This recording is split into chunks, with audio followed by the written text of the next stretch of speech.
కంగారు పడకుయమ్మా. అవి ధర్మజ్యోతుల దివ్యకాంతులు, నా ప్రియాతి ప్రియభక్తులు వెలిగించినవి.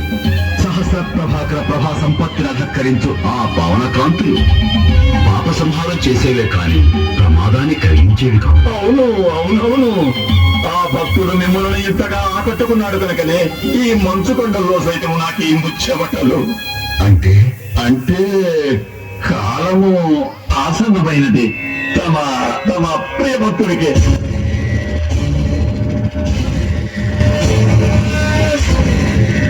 స్వామి, ఆవేశపడకండి. ఆగ్రహంతో ఆ మూడవ ఆక్రోషంతో త్రిశూలాన్ని ఎత్తకండి. మీ ప్రియ భక్తుల ప్రాణాలు తీయడమో తీయకపోవడమో ఇక మీ ఇష్టం. ఇది ఉపాసిత. ఓం నమ శివాయ.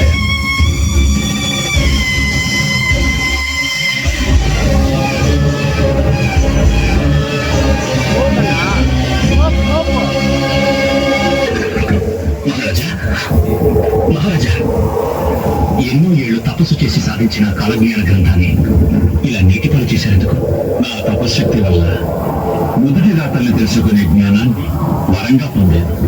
కానీ ఆ రాతను మార్చగలిగే శక్తి ఆ జ్ఞానానికి లేనప్పుడు ఏమి ప్రయోజనం? ఇప్పుడు ఏం జరిగిందని ఈ నిర్ణయం తీసుకున్నారు? ఇంకా ఏం జరగాలి? మీలాంటి మహానుభావుడు అదృశ్యమయ్యే దృశ్యాన్ని చూపించింది ఆ గ్రంథం. అంటే ఈ రోజు సూర్యుడు అస్తమించే లోపల మీరు మమ్మల్ని అందరినీ వదిలి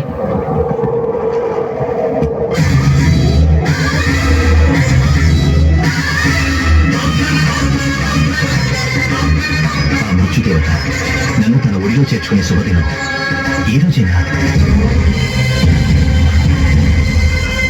మృత్యు వచ్చేదేను శుభదినమా? మహారాజా, జీవితంలో ఒకే ఒకసారి వచ్చే పండగ ఈ మృత్యు. అందరికీ చెప్పకుండా వస్తుంది, నాకు చెప్పి వస్తుంది. అద్భుతమైన ఈ పండుగను నేను కోటిలింగ క్షేత్రంలోనే ఆచరించుకోవాలి. సెలవిప్పించండి.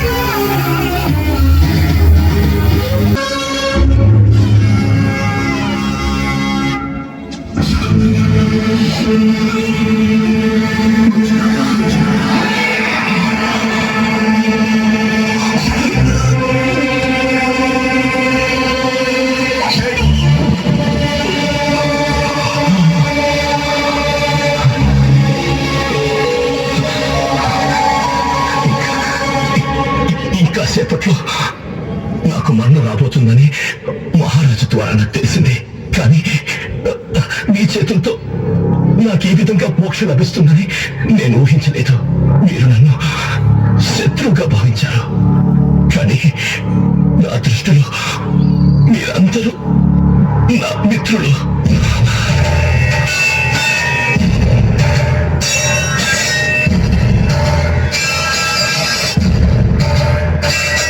పరమేశ్వరుని సన్నిధికి నన్ను సాగనంపుతున్న మీ అందరికీ నా హృదయపూర్వక కృతజ్ఞతలు.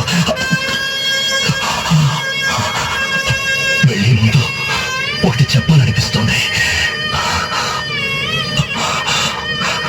మరణం అనేది ప్రకృతి సిద్ధంగా జరగవలసిన ఒక ధర్మం.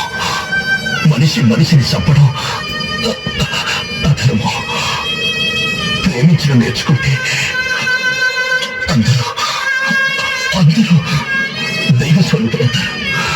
ఇది నా జీవితంలోకి నేర్పించిన పాఠం. మేమెంత తప్పు చేశామో మాకిప్పుడే తెలిసింది. మనిషి రూపంలో ఉన్న దేవుణ్ణి నేను కిరాతకంగా పొడి చేశాను. దయచేసి మమ్మల్ని అందరినీ క్షమించు మంజు. క్షమించవలసింది నేను కాదు.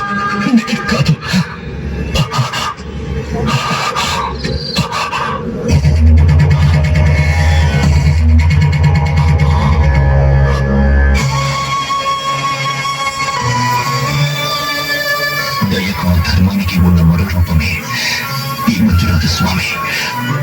అందరూ ఆయన శరణు కోరండి. ఆవేశంతో అజ్ఞానంతో మీరు తప్పు చేశారు. దయచేసి వీళ్ళందరినీ క్షమించు స్వామి, క్షమించు.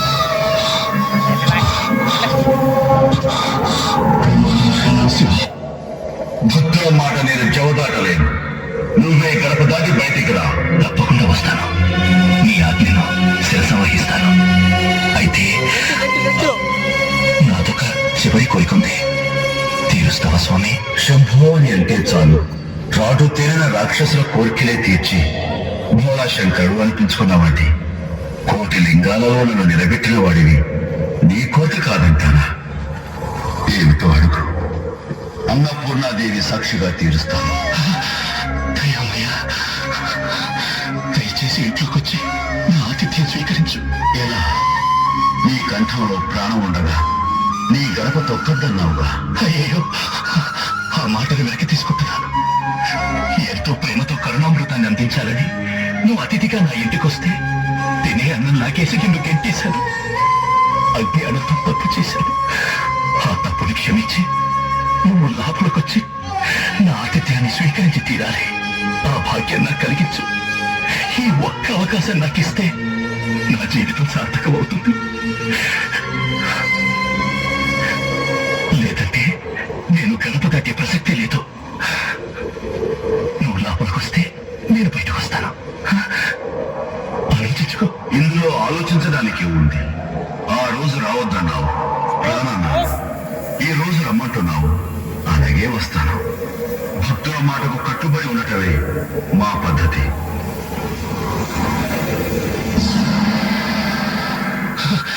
స్వామి,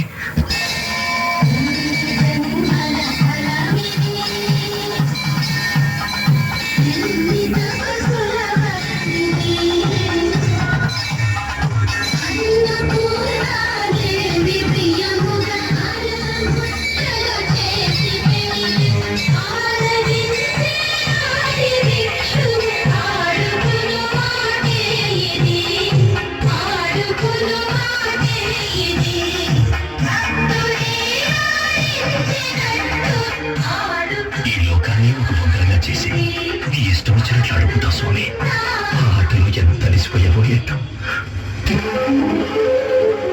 నువ్వే లేవని నాకు, నువ్వే అంతా అని ఆమెతో ముడేశావు. నువ్వే ఆ ముడి విప్పుతున్నావు. తల్లి, తండ్రి, భార్య, బిడ్డలు, అన్న, తమ్ముడు, ఆస్తి, పాస్తి, ఇలా ఎన్నో బంధాలలో జీవం ఎదిగిస్తావు. ఆ చిక్కులన్నీ ముచ్చుమని ఒక చిన్న స్పర్శతో చటుకుని తెంపేస్తావు. ఆహా, నీకు సాటి నువ్వే లీలామయ్య.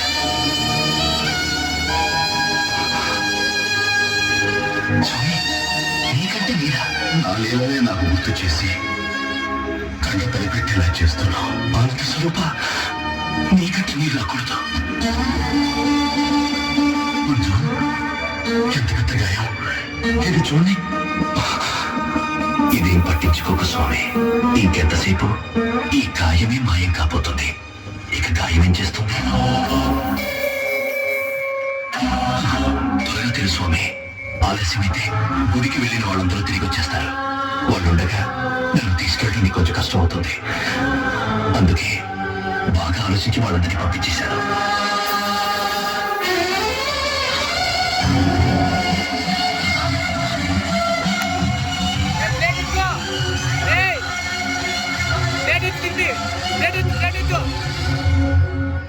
స్వామి, నా మొర ఆలకించి నువ్వు లోపలికొచ్చావు.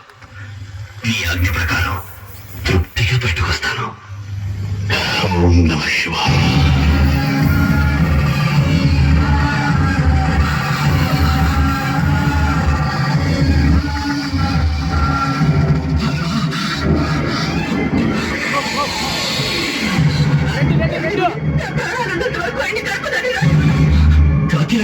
అంటే మృత్యు ధర్మాన్ని అడ్డుకోవాలని ఆశిస్తున్నావు? మీ ధర్మానికి అడ్డు రావడం జరుగుతుందని నా బిడ్డ చనిపోయినప్పుడు ఆయన నాకు తెలియజేశారు. ఆయనతో పాటు నన్ను తెచ్చాడు స్వామి. అది నా చేతుల్లో లేదే. స్వామి,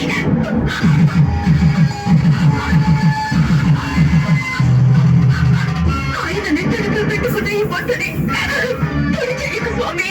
నువ్వే దీర్ఘకు ముందు లేకువాడు ఆశీర్వదించింది మర్చిపోకు. ఆయనతో పాటు నన్ను నేను ఐక్యం చేసుకో. అర్ధనారీశ్వరా, భక్తురాలి కోరికను మన్నించు. మన్నించు స్వామి.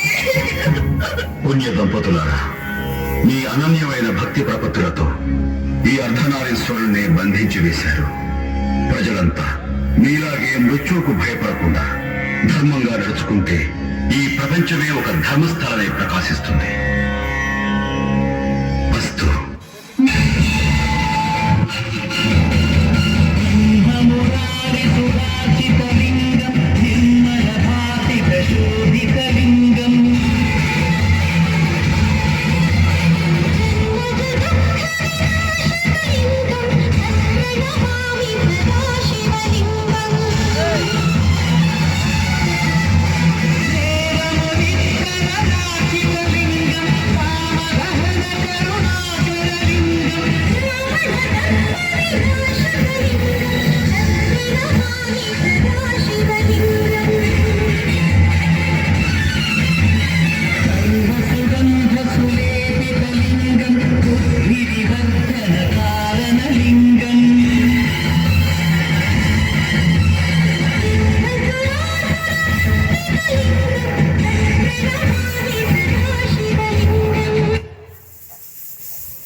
మీ టీవీ మీ ఎంకే యూట్యూబ్ ఛానల్ ని సబ్స్క్రైబ్ చేసుకోండి. Like and share comments. Thank you for watching.